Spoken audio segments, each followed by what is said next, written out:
What's up, everybody? So I got a different kind of video today. It's been years since I posted a vinyl record update, and I still collect records every now and then if it's something that I really need for my collection or I really want, or if it's something that's given to me. So let's get into it. I don't want to make it too long of a video. So recently I was given a couple of records from the 70s. So here we go, man. We got a Leon Russell. I want to say it's not, yeah, 1973. And this picture reminds me so much of Rob Zombie. So yeah, man, Leon Live, pretty cool. Next one we got from the early 70s as well. I want to say it's 1973. We got Alice Cooper's Killer album. So that's I've listened to that album. It's actually really good. And we also have a visitor. This is my boy Charlie. You want to say hi to everybody out there in the collecting world and in the vinyl community? You say hi. Hello, everyone, and Ethan Gamer. You're a big fan of Ethan Gamer, huh? Yeah, he's my favorite game player kid. Yeah. Speaking of favorite game player, back in the 80s, Daddy's favorite game player was none other than George Michael.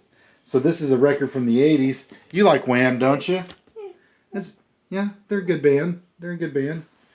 Certainly miss George Michael. He had some pipes on him, huh? That boy could sing. He could sing. All right, now this one is kind of cool. I found this somehow, some way. These are remixes from Lucinda Williams on blue vinyl. Now you guys know what blue vinyl looks like. You guys are all professionals out there, but I just want to show you this kind of blue. It's really good, man. My favorite remix on here is this song called Foolishness on side 2. This is the Fearmonger mix. Now, the reason why I just don't do vinyl much anymore is, well, I got a big boy here. It takes up a lot of space, and I really enjoy Spotify. So that definitely consolidates the collection. Guys, I like Benji too, because I think he's like the best ink person. Yeah, he likes Bendy too. Now this album is Lucinda Williams' 2-album disc. It's got the drums of Butch Norton, formerly of the Eels, and Stuart Mathis on guitar, who used to be the guitarist for Jewel, Lifehouse, tons of other bands. It's a big giant gatefold. Whoa! And I was lucky enough to get... Guys, that is big! It is big. And I was lucky enough to meet Miss Williams, and she signed it for me to Charlie, Lucinda Williams. So, bud, this is actually your record. And, of course, my buddy Stuart signed this. It says, "Hey, Charlie, can't wait to meet you." So that's pretty cool, man. Lucinda Williams. Now, speaking of signed records, I did pick up this one a little over a year ago. I was a big fan of his in the 90s, and we're talking about Richard Ashcroft, formerly of The Verve, or If The Verve Is Still Together.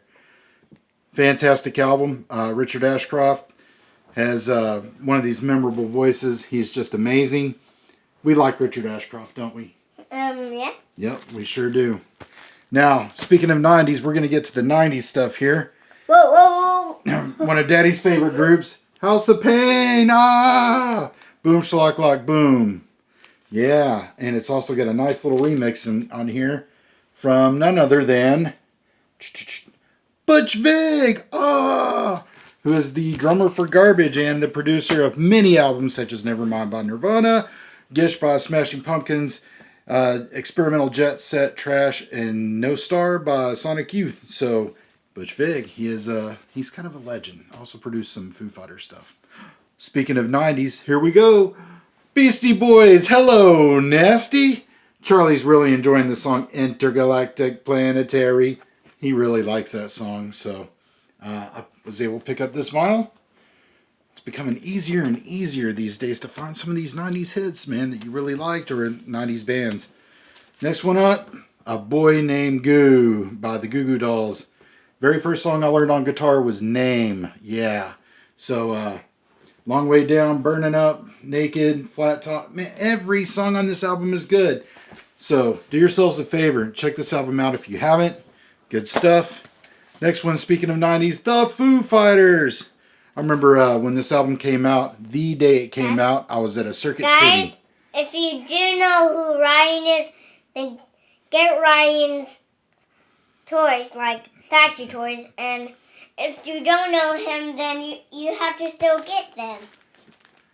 What can you say about the Foo Fighters? What can you say about Ryan? Foo Fighters and Ryan go hand in hand, playing with toys and listening to good music. So yeah, man, the Foo Fighters. Well, Check out. Ryan is my favorite player. This is an album I've been wanting for years. No, it's not something that I can play around the kid, but it's a good album. Guys, Combo Panda plays games too.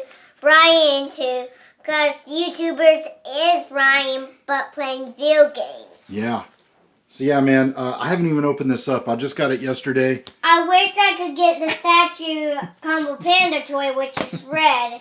But instead of Robo Ryan, which is Robo Combo Panda. I mashed up with Ryan, but Robo Combo Panda, Robo Ryan. Robo Ryan. So yeah, guys, thanks for hanging in there with me. We got one last thing. This is a live opening, if you will. And we got another 90s treasure. What could it be? It is Beck Odelay. Yes. Woo! With songs like Devil's Haircut, The New Pollution, Where It's At, of course. I really enjoyed Sissy Neck, High Five. And this album was produced by none other than the Dust Brothers. Mike Simpson and, gosh, I can't remember the other guy's name. But the Simpson brothers are also known for producing the Beastie Boys' Paul's Boutique, some Tone Loc, Young MC, and also did the soundtrack to the 1999 movie Fight Club starring Brad Pitt. That was actually going to be their solo album. It wound up being the soundtrack to the movie. So yeah, man, Beck Odelay, 90s classics. You just can't beat it. So I hope you guys are doing well. Hope to see you soon. Thanks for watching. Charlie, you want to say bye? Bye. Bye.